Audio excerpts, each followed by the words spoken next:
No Saber Direito desta semana, você vai saber mais sobre direito agrário com o professor Eduardo Boezin. Além de uma introdução ao tema, conheça o direito real de propriedade e titulação da terra, os aspectos ambientais da atividade agrária, os contratos agrários e o crédito rural. A aula começa agora.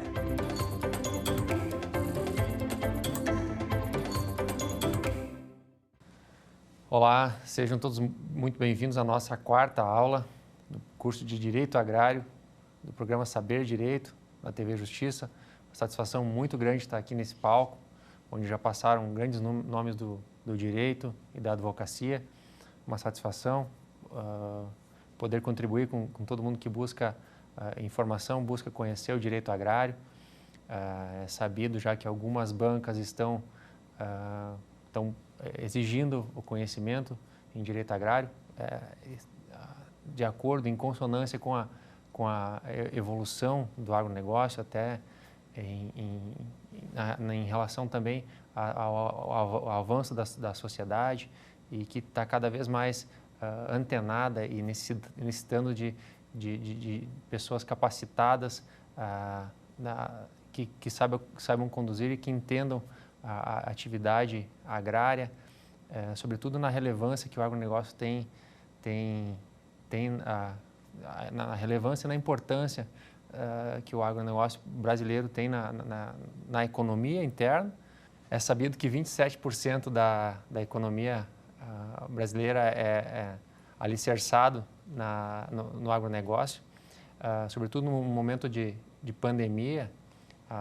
O agronegócio se mostrou uma ilha de prosperidade no meio dessa bagunça toda, vamos dizer assim, e é importante que cada vez mais tenhamos agentes capacitados que conheçam. É por isso que a gente está aqui tentando contribuir com todo mundo que busca conhecimento e de uma maneira bastante acessível nos canais da TV Justiça, nas redes sociais. Por favor, elaboramos um conteúdo programático aqui de acordo com alguns editais também, de provas e provas de concurso também. Na nossa aula de hoje, nós vamos, nessa aula especificamente, vamos falar sobre contratos agrários. Alicerçamos bastante o nosso estudo em relação aos contratos de arrendamento e parceria rural. São contratos, o Estatuto da Terra definiu, nos trouxe esses dois tipos contratuais. São contratos típicos, regulados pelo Estatuto da Terra, Lei 4.504 de 64. Também, além do Estatuto da Terra, também o Decreto 59566 de 66, que regulamentou alguns artigos do Estatuto da Terra, sobretudo no aspecto contratual.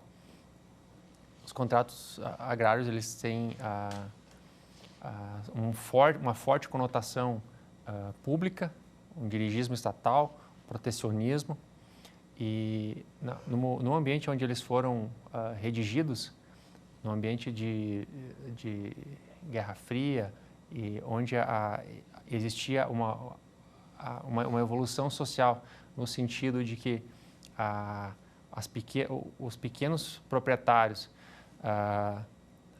fazendo uma análise sociológica do momento que foi redigido a lei e o decreto, existia uma forte tendência social de êxodo rural.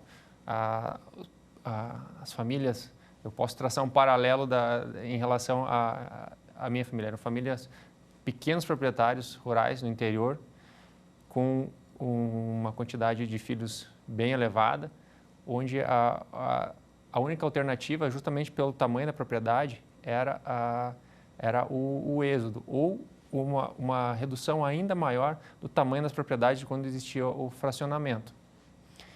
Essa proteção que os códigos buscam eram justamente no sentido de que eram os arrendatários, por exemplo, ou parceiros agrícolas, eram pequenos proprietários, eram a parte mais frágil da relação, geralmente eram iniciantes na atividade ou buscando alguma oportunidade de forma individual. Dessa forma, a lei foi bem estabelecida na época. Hoje, o cenário é bastante diferente do que era no período de 64, 66. Inclusive, o professor Antônio Zanetti, que é meu colega na Comissão Especial de Direito Agrário e Agronegócio da OAB Rio Grande do Sul, ele tem um livro que trata muito bem dessa questão. Também o professor José Fernando Lutz Coelho também tem livros que falam sobre os novos paradigmas dos contratos rurais, contrato de arrendamento, onde eles traçam a evolução que a sociedade teve e a evolução que hoje o agronegócio apresenta. Os arrendatários, hoje, em muitos casos, são grandes proprietários rurais, empresas agrícolas altamente capitalizadas que buscam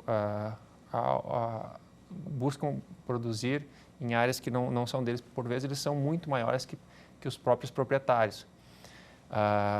Eu participo dessa corrente também, justamente no sentido de que devemos evoluir em alguns pontos nessa questão dos contratos. Já houve muitos movimentos legislativos nesse sentido, de flexibilizar um pouco mais os termos. Os termos nós vamos tratar aqui na nossa aula, mas é um ponto de discussão aqui dentro do nosso curso, para que se compreenda uma sugestão também, uma evolução legislativa, no sentido de flexibilizar alguns termos, os contratos típicos de arrendamento e parceria, sobretudo. Inicialmente, vamos falar dos princípios contratuais, princípios básicos. Autonomia da vontade, ela precisa estar presente em todos os contratos. Um princípio muito importante nos contratos agrários, que é a função social do contrato. Também é um princípio geral, né? O princípio de equivalência das prestações, evitar a onerosidade excessiva. É muito importante que um contrato tenha essa prevenção. E a boa-fé objetiva. São os princípios básicos dos contratos. O que é importante também saber, até inclusive em uma questão de prova. Pode ser uma avaliação ou algum tipo de busca por uma alternativa correta, tentando induzir algum tipo de erro numa avaliação. Contratos típicos e contratos atípicos. Qual é a diferença entre eles? Por que eles são feitos dessa forma? Contrato típico, contrato de arrendamento, parceria, são contratos com forte dirigismo estatal, uma proteção. Qualquer pactuado que esteja em desacordo com os preceitos de um contrato típico, por exemplo, é um contrato bem estruturado. Qualquer pacto, mesmo de acordo, mesmo que é aceito entre as partes, ele é cláusula de nulidade. Então, o contrato... esse engessamento que acaba, por vezes, ele poderia ser um pouquinho mais... no contrato de arrendamento, por exemplo, poderia ter um pouco mais de flexibilidade em muitos pontos. Mas é importante que se saiba distinguir contrato típico de um contrato atípico. O contrato atípico tem maior flexibilidade. O pactuado entre as partes, ele tem prevalência, obviamente, que dentro da legalidade, né? Mas o pactuado ele tende a fazer força entre as partes. O que são cláusulas obrigatórias? Cláusulas de conservação ambiental, proteção social ao arrendatário e o parceiro agrícola. Conforme eu mencionei anteriormente, a proteção que se buscava com esses contratos, justamente porque se presumia a fragilidade do arrendatário, do parceiro outorgado em relação ao proprietário. No contexto onde ele foi desenhado, escrito, pensado, ele era extremamente importante do ponto de vista social.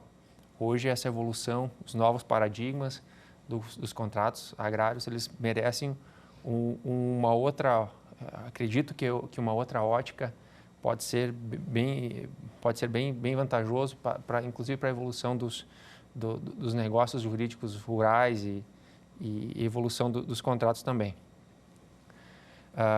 Os contratos são importantes dentro das teorias de não cumprimento. É importante que muitas vezes é trazido a questão da teoria da imprevisão.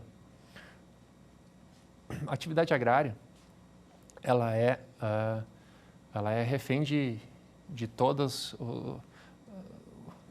Toda empresa ela tem variantes de mercado, de insumos, de tudo. Como um negócio em si, o que acontece no agronegócio, além de todas as variantes que qualquer outra atividade empresarial tenha, no agronegócio existem os riscos agrobiológicos, que além de todo negócio, ele ainda é refém do clima. Ano passado tivemos uma seca muito forte no sul, uma seca histórica, onde vínhamos de 2 anos muito bons na agricultura, sobretudo na soja e no milho. E esse ano foi uma seca tremenda. Foram feitos grandes investimentos, todo mundo acreditando que esse ano seria outro ano excelente, tinha grandes investimentos em lavoura, tecnologia, sementes. Toda a parte agronômica foi altamente, investimentos altos, e veio uma seca. Quem não tinha irrigação teve um prejuízo gigantesco. Inclusive, quem tinha irrigação, muitos ficaram sem água também. Então, para se ter uma ideia do tamanho do risco que envolve a atividade rural.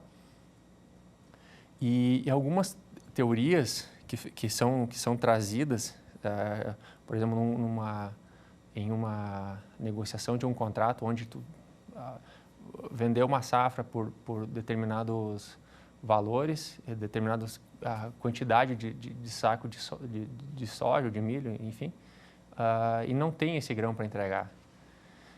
Uma teoria que é trazida numa eventual revisão contratual, por exemplo, é a teoria da imprevisão. O que acontece? É pacificado já que a agricultura ela é refém ela é tolerável o risco na questão agrobiológica, questão de clima, de pestes. E essa teoria ela não pode ser levada, os tribunais já pacificaram essa questão, ela não se aplica como argumento em uma revisão contratual, por exemplo. Ela é pacífica já essa questão. O risco agrobiológico ela é considerada inerente à atividade. Então, por essa teoria, o produtor tem que suportar os riscos. E uma questão que pode ser trazida de acordo com a doutrina e a jurisprudência, inclusive, em relação a uma revisão com o argumento da onerosidade excessiva, buscando o reequilíbrio contratual. Então, um argumento seria a busca do reequilíbrio contratual e a função social do contrato. Por essa teoria, teríamos como ter uma solução um pouco mais de acordo com dentro dos critérios que se usa para essa teoria. É uma teoria que pode ser levada em consideração uma revisão, por exemplo. Então, são essas duas teorias que são importantes que se observem nos contratos agrários. Vamos falar agora sobre os contratos típicos em específico. Contrato de arrendamento. Artigo 95 do Estatuto da Terra. Me permitam a leitura. Estatuto da Terra, no artigo 95, define o arrendamento rural com os seguintes princípios. Os prazos de arrendamento terminarão sempre depois de ultimada a colheita, ou seja, o vencimento do contrato prevê que 30 de junho, por exemplo, o encerramento, mas a colheita não se encerrou. O contrato ele é naturalmente prorrogado até o final da colheita. Isso é muito importante, que não deixe que o arrendatário conclua a sua safra, que é o objeto principal do contrato. Em relação aos prazos, os contratos de arrendamento, eles têm, inclusive os prazos são estipulados prazos mínimos são estipulados por lei. Mesmo em contrato com prazo indefinido, estabelece-se um prazo mínimo de contrato que é de 3 anos. Os contratos de arrendamento são de 3, 5 e 7 anos. É importante que se saiba diferenciar quais são as culturas que são desses três períodos, o prazo mínimo. Em relação às benfeitorias, são a mesma coisa no contrato de locatício urbano, onde tem as benfeitorias úteis, voluptuárias e necessárias. Como que é feita a indenização pelas benfeitorias? As úteis e necessárias são de restituição obrigatória. As voluptuárias não. Quando é feito um investimento, o arrendatário fez um investimento numa área por deleite, ou por melhorar a sede, por exemplo, uma piscina na sede da fazenda. Essa questão voluptuária, ela não é obrigatória a indenização. O que acontece? Se houver pacto prevendo a indenização, ok, mas ela não é de indenização obrigatória. As úteis e necessárias, sim. Quando houver uma melhoria no solo, melhoria nas instalações, melhoria na parte de cercas, por exemplo, essas indenizações são restituídas. Elas têm essa previsão. Também em relação ao subarrendamento. O que diz a regra? A regra diz que não é autorizado o subarrendamento, desde que não se pactue ao contrário. O que isso quer dizer? Que, em regra, a lei prevê essa exceção. Regra não é previsto o subarrendamento, desde que se pactue ao contrário, ou que se seja subarrendado com a anuência do arrendador. Direito de preferência. Essa é uma questão muito importante, porque no arrendamento de parceria, no contrato de parceria, existe uma diferença, que pode ser uma questão de prova. Por exemplo, no arrendamento existe o direito de preferência. Já na parceria não existe direito de preferência. O que é o direito de preferência? O direito de preferência numa compra, por exemplo, numa alienação. O proprietário, embora a área esteja arrendada, ele vendeu para o vizinho. E o que acontece? O direito de preferência prevê que o arrendatário tem direito, com a mesma oferta, ele tem direito a ter para si o bem imóvel, dentro do prazo, né, que a lei estabelece. Na parceria tem essa diferença. Não há o direito de preferência justamente pelo aspecto societário que existe na parceria, onde está a divisão de riscos, é inerente à atividade, desde lucro quanto prejuízo. A parceria ela tem esse aspecto diferente do arrendamento. Então, é importante. Em relação A renovação de contratos. É muito importante essa gestão de contratos agrários, porque em numa situação num contrato agrícola de 5 anos, por exemplo, contrato de arrendamento agrícola de 5 anos, vencendo a parcela em até 6 meses, a notificação para o proprietário, para o arrendador, retomar a área para o cultivo próprio ou da família, ele tem que ser feita a notificação no prazo de 6 meses, no mínimo, de 6 meses. O que acontece? Se essa notificação não for de forma válida, não for feita a notificação, há renovação automática. Isso pacifica já esse entendimento, inclusive pelo Estatuto da Terra. Perdendo o prazo, estabelece-se um novo pacto com as mesmas condições e prazos que foi o contrato anterior.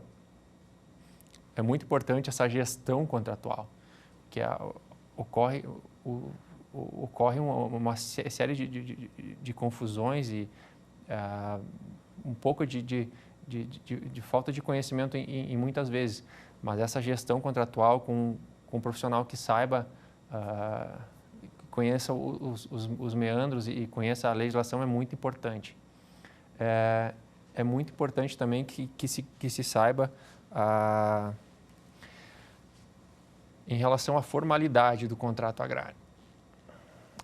Como ela foi feita, eu narrei o aspecto social da elaboração da lei e o que ela buscou proteger, quem ela buscou proteger.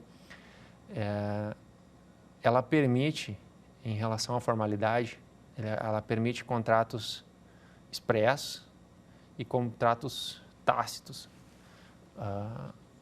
Ela não é necessário um contrato escrito, assinado.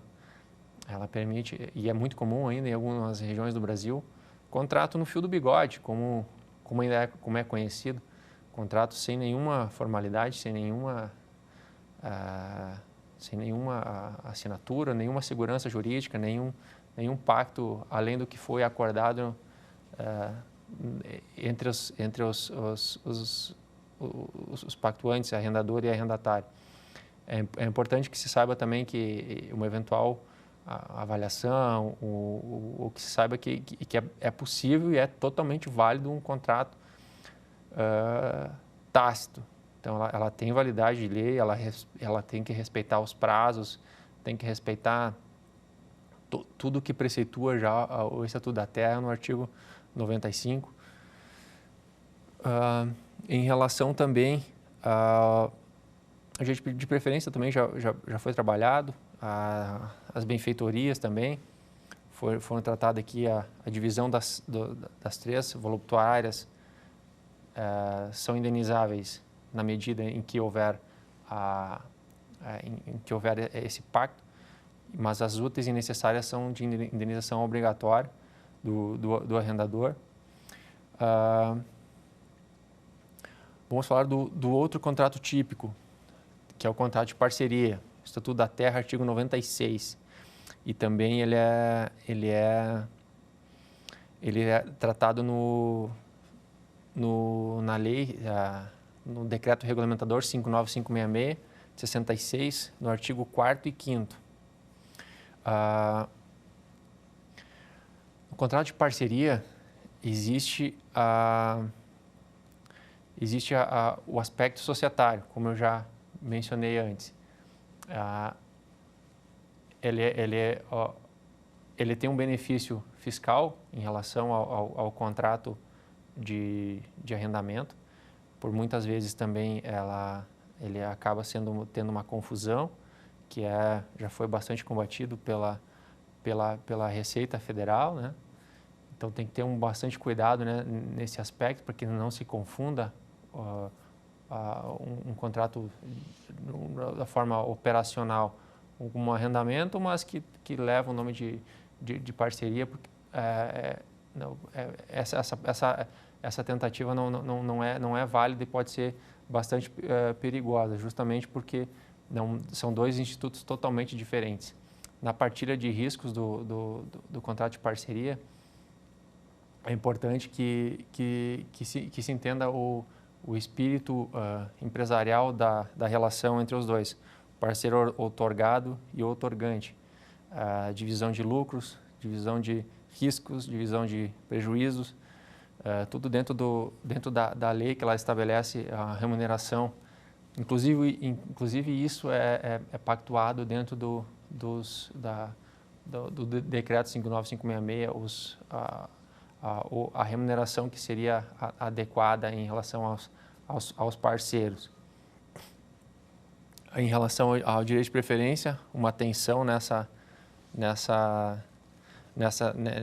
nesse tipo de contrato, que ele não se estabelece o direito de preferência, diferentemente da contrato de arrendamento.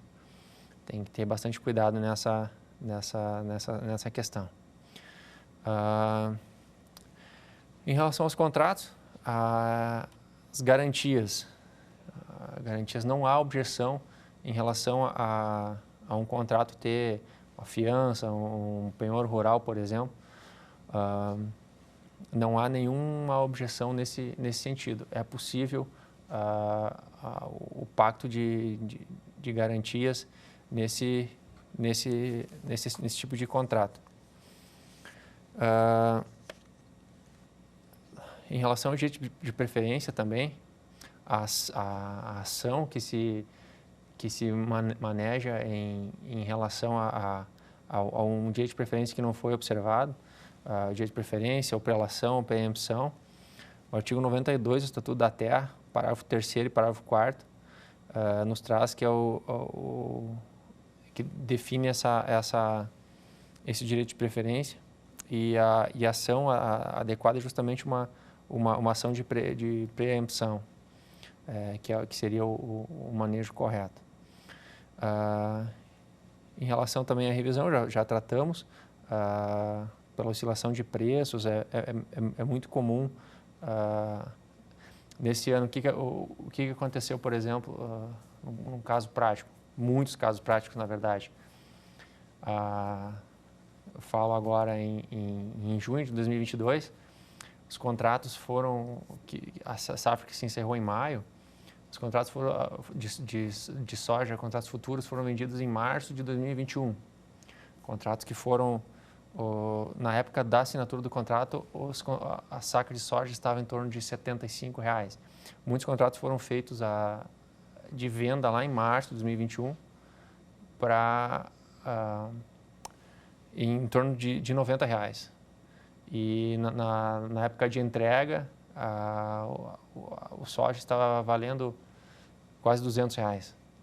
Então, essa oscilação de preço trouxe muita procura por revisão contratual, justamente por ter essa oscilação absurda de valores da commodity, né? A China comprando muito soja, reforçando muito seus estoques. Isso acabou trazendo essa valorização da commodity. E também justamente nesse sentido que fez alguns produtores fazerem investimentos arriscados e elevados, e esse ano acabou culminando com uma estiagem muito forte no sul, então acabou sendo bem complicado. Mas essa oscilação de preços, o produtor, em relação à entrega do produto, ele vendeu a 90 antes de plantar, vamos dizer assim. E na hora de entregar estava valendo 200. Então foi motivo de muito estudo e muita negociação essa questão.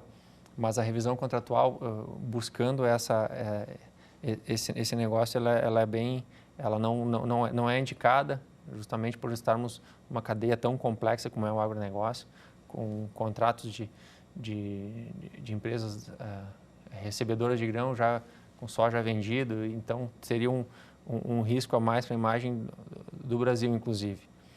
Então essa revisão contratual ainda vai ser objeto de análise do STJ, mas a doutrina e a recomendação em geral foi de que não cabia uma revisão sobre esses termos, essa revisão contratual. Justamente em relação à compra e venda futura, né? Essas cláusulas de washout, que era o contrato agrário, ele era firmado de entrega de soja de determinado preço, de determinada quantidade, e caso o produtor não pudesse entregar, existiam cláusulas penais, cláusulas de washout, que é um termo que nos traz a ideia de que uma empresa, por exemplo, uma grande recebedora, moedora de grão chinesa, por exemplo, ela comprou um navio de soja aqui do Brasil, de uma cerealista, de uma cooperativa, por exemplo. E na hora de entregar, e ela já vendeu esse grão para uma moedora, para uma empresa beneficiadora de grãos lá da China. Ela precisa honrar o contrato dela com a outra empresa chinesa, no nosso exemplo. O que acontece? Essa cláusula de washout, ela prevê que, além da cláusula penal, ela vai cobrar do produtor que não entregou a diferença entre os R$90, o nosso exemplo de antes, dos R$90 para os R$200. Ele vai cobrar a cada saco R$110 de diferença de multa. Então, além da cláusula penal, que muitas vezes era em média de 30% da quebra de contrato, e mais a cláusula de washout, tornaria totalmente inviável a operação com esse tipo de cláusula. Por isso que foi recomendado na maioria dos contratos de grandes empresas, existia essa cláusula, além da cláusula penal. Então, é importante que se saiba que existem esses termos na compra e venda futura. E também em relação aos contratos agrários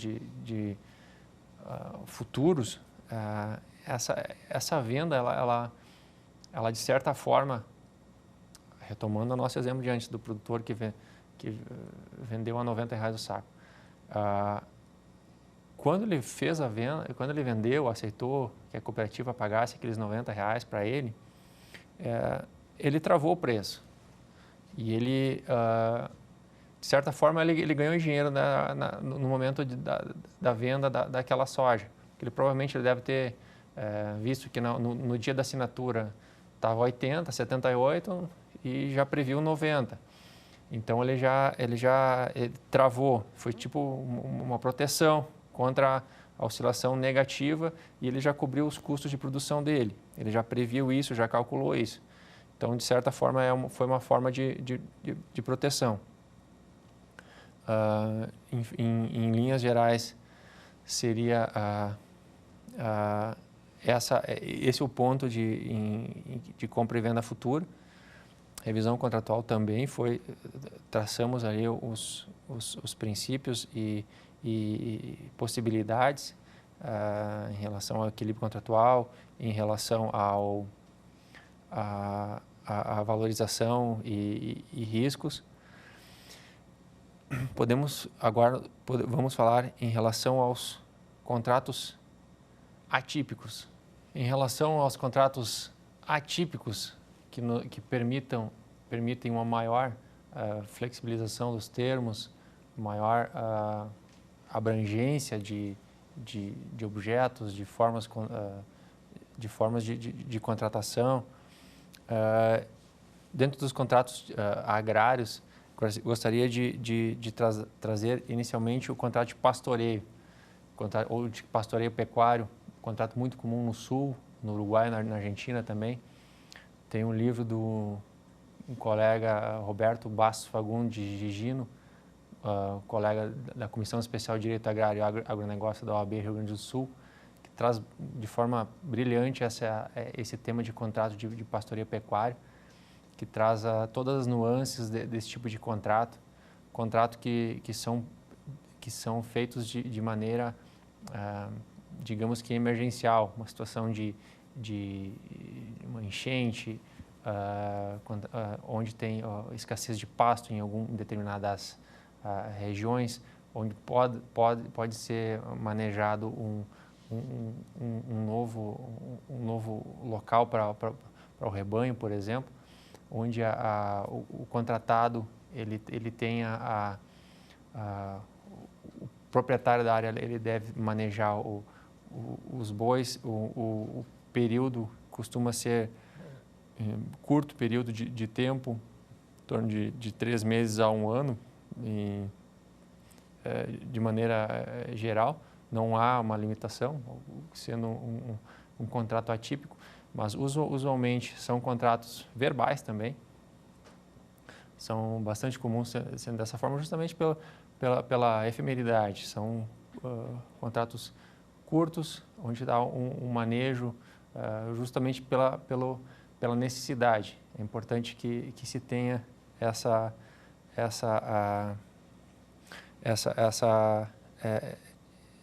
noção. Contrato de roçado, muito comum no Nordeste. É um contrato onde se tem determinada área e quem for interessado na área e quiser fazer um manejo de determinada área, por exemplo, com um pastoreio bovino ou ovino, em exemplo, a obrigação dele, ele recebe a área logo após um cultivo, por exemplo. No Piauí é bastante comum esse tipo de contrato. Ele recebe a área e entrega a área ao final do período de safra, pronto para receber em outro período. Quando ele se inicia o plantio da próxima safra, a obrigação dele é de entregar justamente a área limpa, pronta para receber. Então, ele pode ter usado essa área justamente para a condução de um lote, por exemplo, um lote bovino, ou para finalização de um rebanho ovino. O contrato do FICA, muito comum, Mato Grosso, Goiás, Mato Grosso do Sul, é justamente um contrato onde ele é o principal objetivo dele é justamente um depósito de gado. É uma área que ela não tem obrigação de engordar.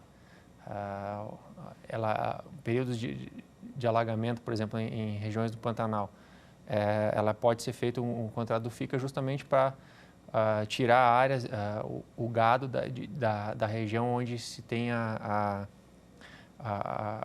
elevação das águas, para proteção e tudo mais. O proprietário da área não tem necessidade nem o compromisso de manejo. Essa é a diferença do contrato de pastoreio, onde tem esse cultivo ali. No pastoreio ele é inerente a esse tipo de contrato. No FICA, não, é só uma área de depósito para o gado. Contrato de comodato é um contrato de coisas infungíveis. Ele não na verdade, ele é um contrato, um empréstimo gratuito de coisas infungíveis. Ou seja, ele pode ser um contrato de empréstimo com algum regime de responsabilidade, embora ele seja gratuito.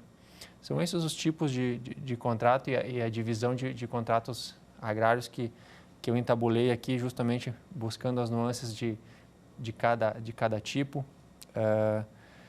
É muito importante que se tenha em mente que o compromisso agroambiental que o Brasil possui com o mundo passa diretamente pelos contratos agrários. Nós seremos responsáveis por alimentar. Hoje se tem uma estimativa de que em torno de 900 milhões de pessoas são alimentadas diretamente com o agronegócio brasileiro. É uma responsabilidade muito grande. E dentro da estimativa de crescimento da população humana até 2050, onde seremos em torno de 10 bilhões de habitantes do planeta Terra, esse excedente, desse excedente que se dá dos 7 milhões e meio de hoje até os 10 bilhões de 2050, o Brasil será responsável por 41% desse acréscimo alimentar. Nós temos que dobrar praticamente a nossa produção de grãos e de proteína. Isso é muita responsabilidade. Isso passa direto pelos contratos agrários, pela segurança jurídica que um contrato agrário pode fornecer, que ele deve fornecer, a evolução que o agronegócio apresentou nos últimos 40 anos no Brasil. Na década de 70, éramos importadores de alimento, hoje somos grandes exportadores. Se deveu aos contratos agrários, sobretudo de parceria e arrendamento, mas hoje nós estamos num grau avançadíssimo nas relações agroindustriais e nós precisamos flexibilizar e trazer novas nuances aí para os contratos agrários, sempre trazendo segurança jurídica para todos os agentes envolvidos. Essa é a minha contribuição com a aula de contratos. Gostaria de fazer um convite para a próxima aula. Nós falaremos sobre crédito rural. É uma aula bastante importante, tendo em vista que a agricultura brasileira é baseada, altamente financiada, e instrumentos de crédito são muito importantes, sobretudo traremos sobre crédito rural, público e privado, traremos essa distinção. Para finalizar, podemos ir ao nosso quiz, onde temos algumas questões que nos trazem e nos ajudam a perceber melhor os contratos agrários. Então, vamos para o nosso quiz.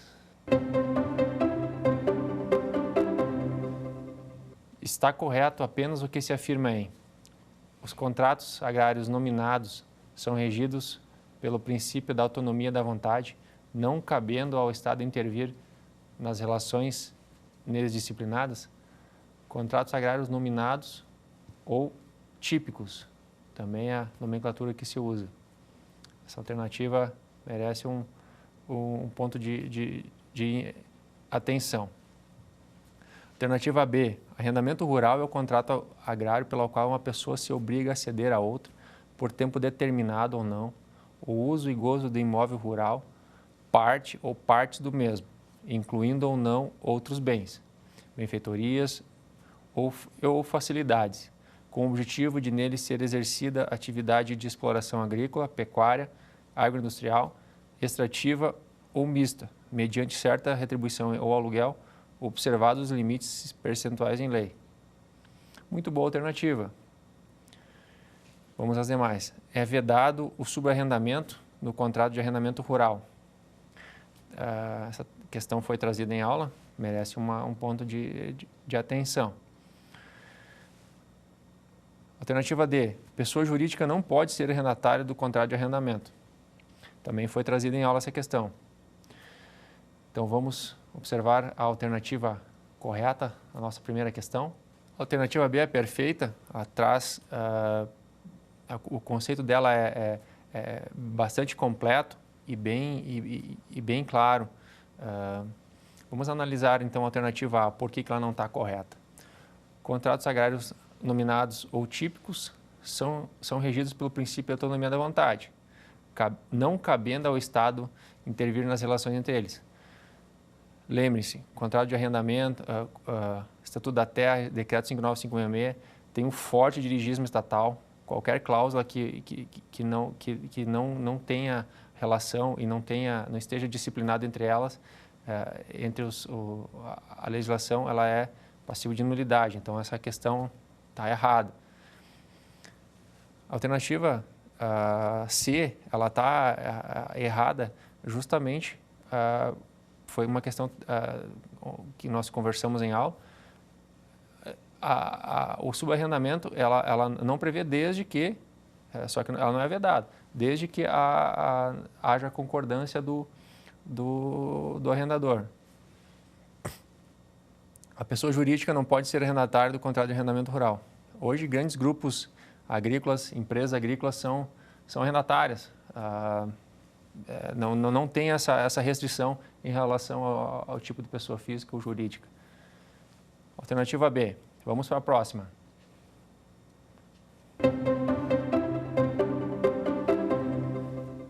Carlos contratou com Pedro o arrendamento de parcela de sua fazenda, por prazo indeterminado.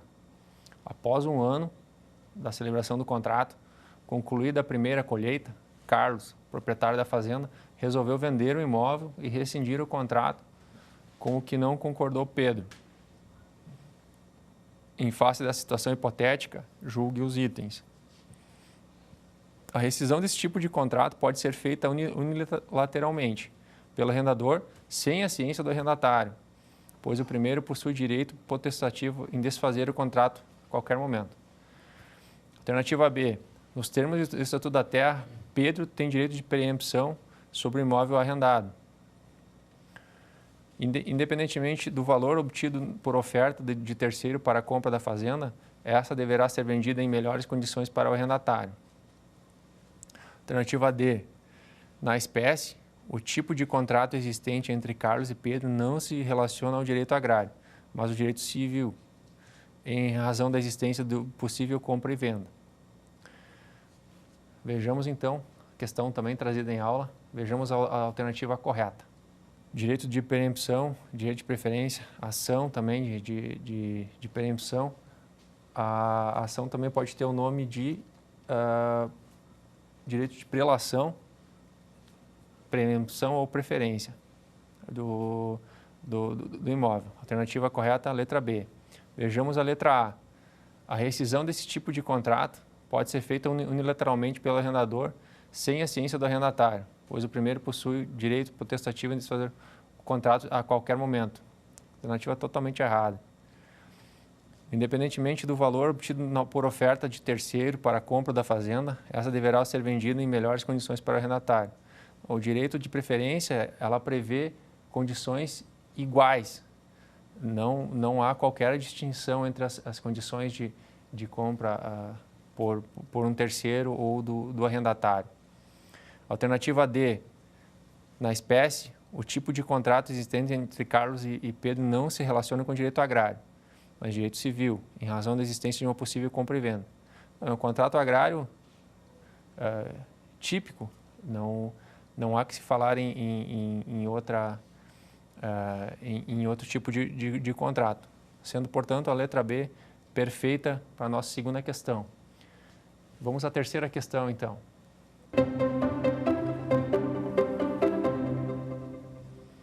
No caso de contrato de arrendamento rural, em que haja pluralidade de arrendatários, o direito de preempção que cabe a eles não pode ser direito de preempção ou direito de preferência, né? Também conhecido. Alternativa A. Não pode ser exercido. Alternativa B. A rescisão desse tipo de contrato pode ser feita unilateralmente pelo arrendador sem a ciência do arrendatário, pois o primeiro possui o direito potestativo de desfazer o contrato a qualquer momento. Alternativa C. Nos termos do Estatuto da Terra, Pedro tem direito de preempção sobre o imóvel arrendado. E alternativa D. Independentemente do valor obtido por oferta de terceiro para a compra da fazenda, essa deverá ser vendida em melhores condições para o arrendatário. Questão que também foi trazida. Vamos então ao resultado, ao gabarito. Perfeito. A rescisão desse tipo de contrato pode ser feita unilateralmente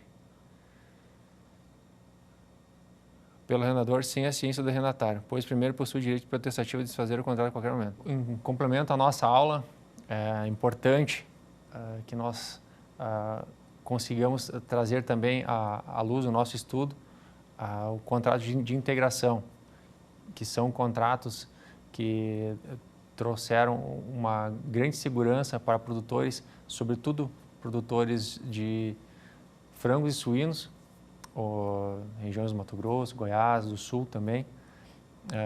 Produtores que com o advento da Lei 13.288 de 2016, a lei do contrato de integração, ela trouxe uma série de regulamentações, onde os produtores há um tempo atrás não existiam nenhum tipo de proteção. As comissões que a lei trouxe, elas são capazes de trazer ao produtor rural um grau de força capaz de ter condições de negociação frente a grandes empresas, grandes frigoríficos, grandes redes. Com essa lei de integração, o que é um contrato de integração, por exemplo? O produtor integrado, ele tem a infraestrutura lá da sua granja, por exemplo, tanto de suínos e aves, por exemplo, mas também pode ser outros setores. Ele recebe o suíno, recebe o suíno pequeno, uma questão de engorda para entregar ele gordo dentro dos parâmetros sanitários, de tamanho, de peso que a integradora exige. Inclusive, as exigências são regulamentadas. Então, o produtor não tem... ele ganhou uma segurança no sentido de que ele vai receber o suíno em fase inicial para entregar dentro dentro do programa de engorda, com determinadas características, peso, tamanho, mas ele tem certeza de que a cadeia vai remunerar ele de forma adequada. Ele vai receber toda a parte de insumos, tanto de rações, a questão vacinal dos animais, ela já está dentro desse programa. Toda a parte sanitária também, ele fica protegido de ter que ir buscar isso no mercado, porque ele recebe. E para a integradora, é interessante porque ela já tenha esse ciclo já bem amarrado e estruturado, justamente pelo contrato de integração, onde qual é o insumo principal de um frigorífico, por exemplo? É o boi, é o suíno, é a ave de abate pronta. Então, ele tem certeza que ele vai entregar o frango em fase inicial de vida, ele vai receber lá no final, dentro dos padrões que ele estabeleceu. Então, é muito interessante, ele fortaleceu a cadeia inteira. Antigamente não existia essa segurança nem para os grandes frigoríficos, nem para os produtores, que tinham que negociar no mercado avulso praticamente. Dentro dessa política da lei, foram criadas as comissões, né, onde são discutidos os preços que o produtor vai ser remunerado. Então, o produtor ganhou uma força também nesse sentido, justamente no sentido de que ele não está negociando mais sozinho contra grandes frigoríficos. Hoje ele tem uma comissão, uma associação de criadores, por exemplo, que pode fazer força, fazer frente, nesse sentido, buscando um preço mais justo pelo produto. Também foram as comissões, as CADECs, que são conhecidas, e a FUNIAGRO também, que são os órgãos de classe que representam e que negociam entre eles. Então, é um fórum entre as comissões. Então, tanto as discussões são bem estruturadas, quanto a questão da remuneração e todas as nuances dos contratos são bem discutidos e bem claros, são bem claros entre todos os elos da cadeia. São esses os contratos agrários que eu gostaria de trazer para nosso estudo. Convido todos para nos acompanhar na nossa quinta aula. Falaremos sobre crédito rural e todos os aspectos do crédito privado e crédito oficial. Gostaria de todos recebessem o meu convite, uma oportunidade para discutirmos a nossa quinta aula, que acredito que vai ser bem interessante para todos que buscam conhecer um pouco mais sobre o crédito rural e essa importante ferramenta no financiamento do agronegócio brasileiro. Até mais. Quer dar alguma sugestão de tema para os cursos do Saber Direito? Mande um e-mail para a gente, saberdireito@stf.jus.br, ou entre em contato pelo WhatsApp. O número é esse que aparece na sua tela. Você também pode estudar pela internet. Acesse o nosso site tvjustiça.jus.br ou pode rever as aulas no canal do YouTube TV Justiça Oficial.